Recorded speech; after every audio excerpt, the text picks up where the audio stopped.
Hello दोस्तों, नमस्कार। तो आपका स्वागत है आज की क्लास में। तो आज की क्लास आपकी होने वाली है लोक के ऊपर, लोक का राजनीतिक सिद्धांत और प्राकृतिक अधिकारों के ऊपर। तो जो पॉलिटिकल साइंस ऑनर्स वाले बच्चे हैं सेमेस्टर 5th के, जिनकी ये बुक है क्लासिकल पॉलिटिकल, तो उसके ऊपर जो आपके इंपॉर्टेंट क्वेश्चन बनते हैं जो लोक वाले चैप्टर से, वो क्वेश्चन आपके सामने मैं बताने वाला हूँ और उसके आंसर भी इसी वीडियो में आपको बताएंगे। तो पहला क्वेश्चन आपको जो मोस्ट रिपीटेड क्वेश्चन में से आते हैं वही क्वेश्चन में लिखे हुए हैं। जैसे लोक के प्राकृतिक अधिकारों के सिद्धांत की विवेचना कीजिए। जो लोक के प्राकृतिक अधिकार हैं जो उन्होंने बताए हुए हैं उनके बारे में बताना है।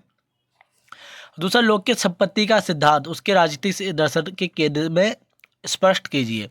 सबसे इम्पोर्टेंट है दोस्तों, जो लोक ने बताया है राजनीतिक सिद्धांत का अधिकार, तो वो आपको मोस्टली आ ही जाता है, तो वो हम आज करने वाले हैं। उसका अगला क्वेश्चन सेम मार्क है। लोक के राजनीतिक लेखों से सहमति की धारणा या और प्रतिरोध के सिद्धांत का विश्लेषण कीजिए। उसका अगला क्वेश्चन सेम है। लोक के राजनीतिक लेखों की सहमति की धारणा और प्रतिरोध के सिद्धांत का विश्लेषण कीजिए। तो दोस्तों, जो लोक का राजनीतिक लेखों का सहमति का सिद्धांत है, अवधारणा है, वो आपके मोस्ट इम्पोर्टेंट है, जो हर साल तो नहीं कह सकते लेकिन 10 ईयर में से 6 ईयर में आपके आ रखी है। और दूसरा आता है आपका प्राकृतिक अधिकारों का सिद्धांत। तो ये क्वेश्चन है जो आपके आते ही आते हैं। तो सबसे पहले हम पढ़ लेते हैं लोक का परिचय। जॉन लोक का परिचय। भाई, जॉन लोक का जन्म 1632 इंग्लैंड में हुआ था। जॉन लोक का जन्म 1632 में इंग्लैंड में हुआ। लोग अंग्रेजी गृह युद्ध को देखते हुए बड़े हुए थे और जब तक वह युवा अवस्था तक पहुँचे तब तक वह युद्ध समाप्त हो चुका था। तो दोस्तों, जो जॉन लोक है उनका जन्म युद्ध की स्थिति में हुआ था और वो युद्ध को देखते देखते बड़े हुए। 1652 में लोक ने ऑक्सफोर्ड विश्वविद्यालय में संयुक्त क्राइस्ट चर्च कॉलेज में दाखिला लिया, जहां उन्होंने डिग्री प्राप्त की और उसके बाद पढ़ाना भी प्रारंभ किया। फिर 1652 में लोक ने क्या किया, ऑक्सफोर्ड यूनिवर्सिटी यानी विश्वविद्यालय में अपना दाखिला लिया, वहाँ से अपनी पढ़ाई पूरी की। उसके बाद उन्होंने डिग्री प्राप्त करने के बाद वो एक शिक्षक बन गए। भाई, लोग रूढ़िवादी विचारक थे। लोग क्या थे? एक रूढ़िवादी विचारक थे। वो रूढ़िवाद को मानते थे। रूढ़िवादी लोग कौन होते हैं? जो पुराने परंपराओं और विचारधारा को मानने वाले लोग होते हैं, उन्हीं को कहते हैं रूढ़िवादी। जो परिवर्तन चाहते हैं परंतु धीरे धीरे, तो उन्हीं को कहते हैं रूढ़िवादी। तो लोग ही क्या थे? रूढ़िवादी विचारक थे। लोग के सभी कार्य उनके जीवन में देर से लिखे और प्रकाशित किए गए थे। भाई, लोगों ने जितने भी कार्य किए थे और जितनी पुस्तकें लिखी गई थी वो देर से लिखे भी गए और देर से प्रकाशित भी हुए। उनकी प्रसिद्ध निबंध निबंध थे वही कार्निसिंग ह्यूमन अंडरस्टैंडिंग, पहली तो ये बुक थी। टू ट्रीज ऑफ गवर्नमेंट, और थर्ड थी आपका 4 लेटर कंसर्निंग टॉलरेशन आदि। तो आपकी ये कुछ उनकी निबंध लिखे गए हैं, तो इनमें से आप कोई भी दो लिख सकते हैं। लोक को उदारवाद के पिता के रूप में भी जाना जाता है। लोक को उदारवाद के पिता के रूप में भी जाना जाता है। वो एक उदारवादी पिता के रूप से भी जाने जाते थे। भाई, आपका अब शुरू होता है लोक के राजनीतिक विचार और फिल्मर की आलोचना। भाई, फिल्मर भी एक दार्शनिक थे जो ना कुछ ग्रंथ लिखे थे। उनकी मतलब जोरों से आलोचना की है लोग ने, तो उसी बारे में पढ़ते हैं। और यही आपको पेपर में लिख के आना। राजनीतिक जहाँ भी राजनीतिक विचार लिखा हुआ आ जाए, प्रतिरोध लिखा हुआ आ जाए, तो वहाँ पर आपको यही लिख देना है। लोग के अनुभववादी दर्शन के अनुसार इस दुनिया में कुछ भी समझ से बाहर या परलौकिक नहीं है। तो भाई, जो लोग कहते हैं कि इस विश्व में कोई भी चीज़ क्या है, परलौकिक नहीं है या फिर मानवीय समझ से अलग बाहर नहीं हो सकती, ऐसा जो लोग का मानना है। भाई, राज्य के प्रति उनका व्यवहार बिल्कुल वैसा ही है। उनका विचार है कि राज्य एक ऐसी संस्था है जिनकी प्रकृति और विशेषता को केवल उचित अनुभव के आलोक में ही जाना जा सकता है। इसलिए उनकी जड़ का पता लगाने के लिए किसी अलौकिक या खगोलीय विषय पर विश्वास करना पूर्ण रूप से अना अनावश्यक है। तो लोग का कहने का अर्थ है, लोग कहते हैं कि भाई, राज्य एक ऐसी संस्था है, ऐसी व्यवस्था है जिसको हम तभी अच्छे से समझ सकते हैं जब उसके ऊपर कोई भी अनुभव ना किया हो। जब तक हम अनुभव नहीं करेंगे, कि जो स्वयं अपनी आंखों से नहीं देखेंगे उस चीज़ को होते हुए, तब तक इस पर विश्वास करना गलत होगा। इसलिए लोग कहते हैं किसी भी अलौकिक या परलौकिक वस्तु पर विश्वास करने के बजाय हमें स्वयं अपने अनुभव पर विश्वास करना चाहिए। इसलिए जो लोग हैं वो अलौकिक या फिर खगोलीय विषय पर विश्वास करते हैं, ठीक है, और वो परलौकिक चीज़ों को नहीं मानते। एक तरीके से वो नास्तिक थे देखा जाए तो। तो आगे बढ़ते हैं। वास्तव में ये संदेश अपने 2 ग्रंथों से पहले भाग में देते हैं भाई। तो ये जो लोक हैं उनके 2 ग्रंथ हैं, वो उन्हें बताते हैं। लोक की ये पुस्तक 2 भागों में विभाजित है। पहले भाग का शीर्षक कुछ झूठे सिद्धांत के संबंध में एक निबंध है और दूसरे भाग का शीर्षक वास्तविक मूल सीमा व नागरिक सरकार के अंत के संबंध में एक निबंध है। तो भाई लोक के 2 ग्रंथ हैं। लोक का पहली पुस्तक का नाम है भाई पहले भाग का शीर्षक है कुछ झूठे सिद्धांत, और दूसरे भाग का नाम है वास्तव में मूल सीमा में नागरिक सरकार के अंत में संबंध का एक निबंध। तो भाई पहले भाग में लोग ने एक अनुभववादी के रूप में अपने समकालीनों में से एक सर रॉबर्ट फिल्मर के पितृसत्ता में उचित देवीय अधिकारों के सिद्धांत की कड़ी आलोचना की है। भाई लोग केवल अनुभव पर विश्वास करते हैं, जैसे कि हमने ऊपर पढ़ा है, अभी हम पढ़ रहे थे। तो जो रॉबर्ट फिल्मर है, उनके पितृसत्ता का एक ग्रंथ है या देवीय अधिकार का सिद्धांत है, उनकी आलोचना करते हैं, कड़ी आलोचना करते हैं। भाई फिल्मर राज्य को देवीय शक्ति मानते हैं, लेकिन लोग ने फिल्मर की देवीय अधिकारों के सिद्धांत की खारिज कर दिया है। जो फिल्मर है भाई वो कहते हैं जो हमें राज्य दिया गया है, राज्य की संस्था व्यवस्था दी गई है, वो देवीय है, मतलब भगवान द्वारा निर्मित है, भगवान द्वारा बनाई गई है। जबकि लोग हैं इस चीज़ की आलोचना करते हैं। फिल्मर कहते हैं कि राज्य के अधिकारों को ईश्वरीय है, जिसमें वह ईश्वर को पिता मानते हैं और आदम यानी मनुष्य को पुत्र मानते हैं। इसीलिए वे कहते हैं कि राज्य सदैव ईश्वर का अधिकार रहेगा। जो भाई फिल्मर का देवीय सिद्धांत है, वो उसमें कहते हैं कि जो राज्य के अधिकार हैं, जो सिद्धांत हैं, जितने भी कानून है, वो किसके द्वारा, ईश्वर द्वारा दिए गए हैं। और जो आदम यानी मनुष्य, उसका पुत्र है ईश्वर का। इसीलिए वे कहते हैं कि राज्य पर सदैव ईश्वर का अधिकार रहेगा, ना कि मनुष्य का। इसलिए कहते हैं राज्य हमेशा के लिए किसको समर्पित रहेगा, भगवान को, ईश्वर को, ऐसा वो कहते हैं फिल्मर। जबकि लोक के अनुसार एक पिता का अपने बच्चों पर अल्पकालिक अधिकार होता है और ये अधिकार बच्चों के जीवन और संपत्ति पर कभी नहीं लगाया जा सकता। और जबकि लोग कहते हैं भाई जो पिता का अधिकार है वो बच्चों पर कुछ समय के लिए रहता है, तो उसके बाद क्या होता है, पिता अपने अधिकार छोड़ देता है और वो अधिकार किसको मिल जाते हैं, बच्चों को मिल जाते हैं, ऐसा लोग कहते हैं। तो फिल्मर के विरुद्ध इन आलोचनाओं के आधार पर लोग ने इस निष्कर्ष पर पहुंचे कि ना देवी इच्छा और ना ही विरासत किसी भी प्रकार की राजनीतिक शक्ति को वैधता स्थापित कर सकती है।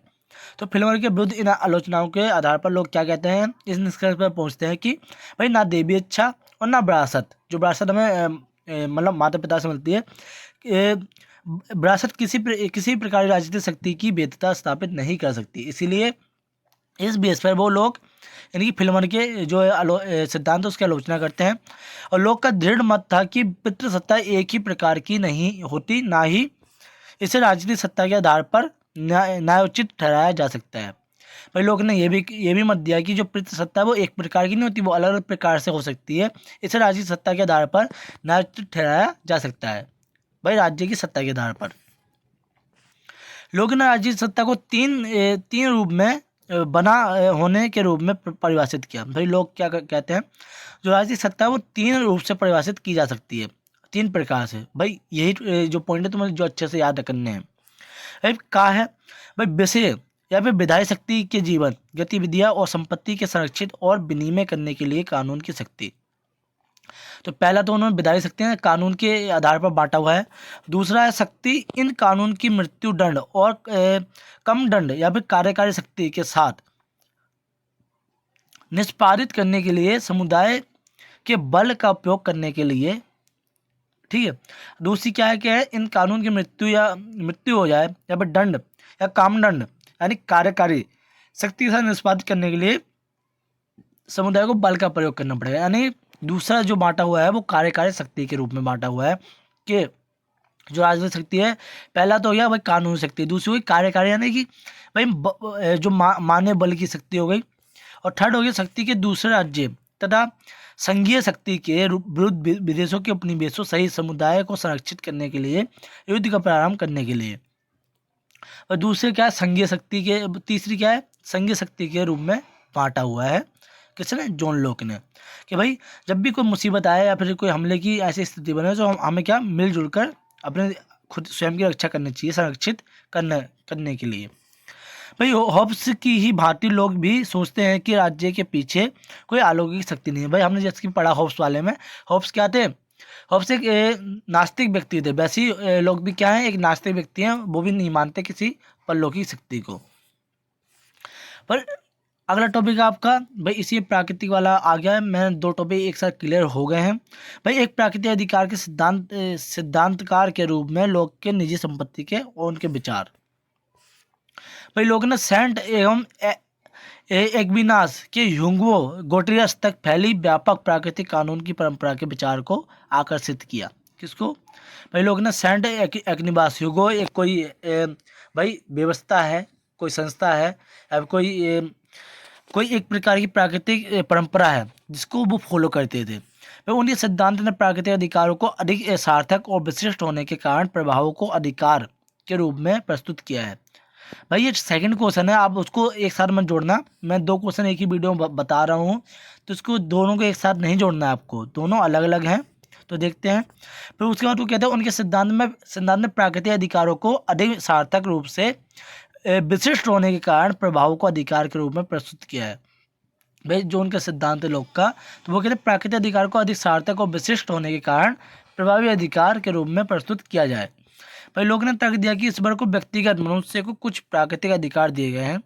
उन्होंने सोचा कि इन अधिकारों का सम्मान करना एक स्वाभाविक दायित्व सरकार की स्थापना के लिए भी करते हैं, जिसका मुख्य कर्तव्य सबसे महत्वपूर्ण और प्राकृतिक अधिकारों की रक्षा करना है।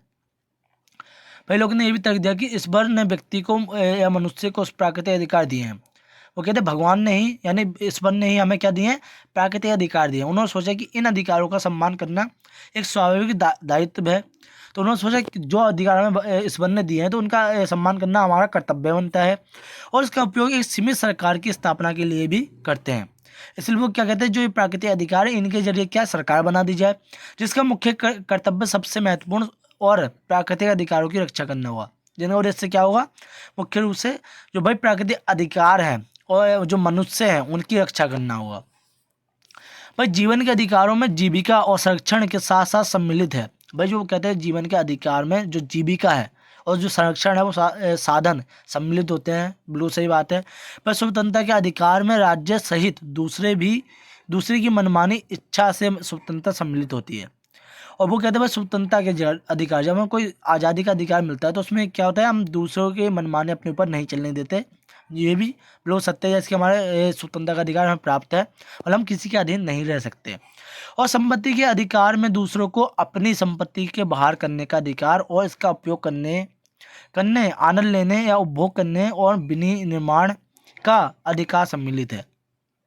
और वो क्या कहते हैं भाई संपत्ति के अधिकार में, यानी प्राकृतिक अधिकार और संपत्ति के अधिकार आता है। संपत्ति के अधिकार में क्या होता है, दूसरों को अपनी संपत्ति के बाहर करने का अधिकार नहीं है। ठीक है क्या? और उनका उपयोग करने में, आनंद लेने में, मतलब अपनी संपत्ति का उपयोग करने और आनंद लेने और उसका उपभोग करने में और विनिमय करने में अधिकार सम्मिलित है। ये हमारा स्वयं का अधिकार हुआ अपनी संपत्ति के ऊपर। आगे भाई लोग ने दावा किया कि राज्य के प्राथमिक कार्यों में एक कार्य इन प्राकृतिक अधिकारों की रक्षा करना है। जो लोग ने ये भी दावा किया कि जो राज्य के प्राथमिक अधिकार है उनमें सबसे महत्वपूर्ण एक कार्य ये भी है कि जो हमें प्राकृतिक अधिकार मिले हैं उनकी रक्षा करना, और यदि विफल हो जाता है तो इसे नागरिक के विश्वास के उल्लंघन के रूप में देखा जाएगा। यदि इसकी रक्षा करने में राज्य विफल हो जाता है तो इसमें किस रूप में देखा जाएगा, नागरिक को विश्वास का उल्लंघन किया गया इस रूप में देखा जाएगा। पर संपत्ति के विषय पर लोक का पहला प्रस्ताव यह था कि ईश्वर ने मानव जाति को पृथ्वी और उसके संसाधन जीविका दिए थे।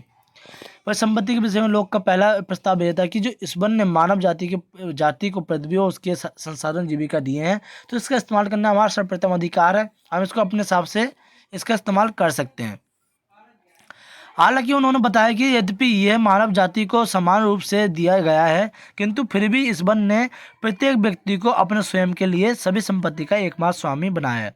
भाई हालांकि उन्होंने बताया कि यद्यपि ये मानव जाति को समान रूप से दिया जाता है, जो प्राकृतिक अधिकार है वो समान रूप से दिए गए हैं, किंतु फिर भी ईश्वर ना प्रत्येक व्यक्ति को अपने स्वयं के लिए सभी संपत्ति को एकमात्र स्वामी बनाया जाता है।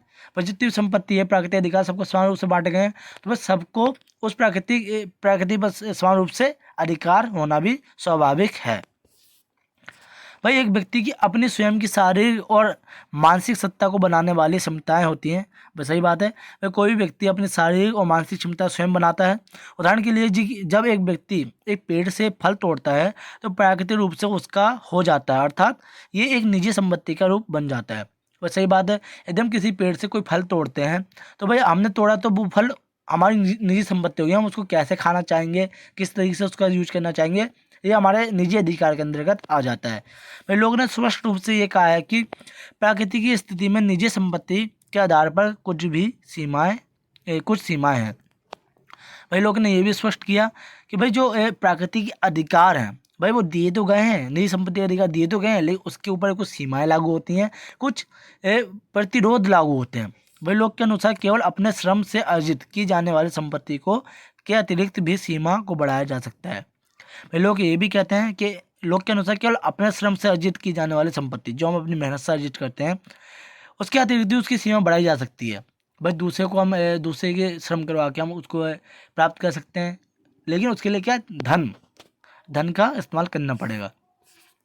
भाई लोग एक शर्त के अनुरूप एक शर्त के अनुरूप होगी कि व्यक्ति केवल उतनी ही संपत्ति करेगा जिसका वह उपयोग कर सकता है और इस प्रकार संसाधन अपशिष्ट नहीं होंगे। पर इसके अलावा जो लोग क्या है वो एक शर्त लागू करते हैं संपत्ति और प्राकृतिक अधिकारों पर कि भाई कि व्यक्ति केवल उतनी संपत्ति प्राप्त करेगा जिसका वह उपयोग कर सकता है और किस प्रकार से इन संसाधनों को अब आपस में बांट सकता है। मतलब जितनी हमें आवश्यकता उतनी हम संपत्ति रखें, इसके अलावा मतलब एक्स्ट्रा संपत्ति ना रखें। दोस्तों ये था उसका राजनीतिक, प्राकृतिक और संपत्ति का अध्याय। एक ही वीडियो आपके तीनों कंप्लीट करा दिए हैं क्योंकि हर टॉपिक के लिए अलग अलग वीडियो बनाने में अधिक से अधिक समय व्यर्थ होता है। तो भाई चैनल को सब्सक्राइब करना ना भूलें। आपको सब्सक्राइब करने में कुछ नहीं जाता और लाइक करना ना भूलें। तो मिलता है आपको नेक्स्ट वीडियो में। धन्यवाद।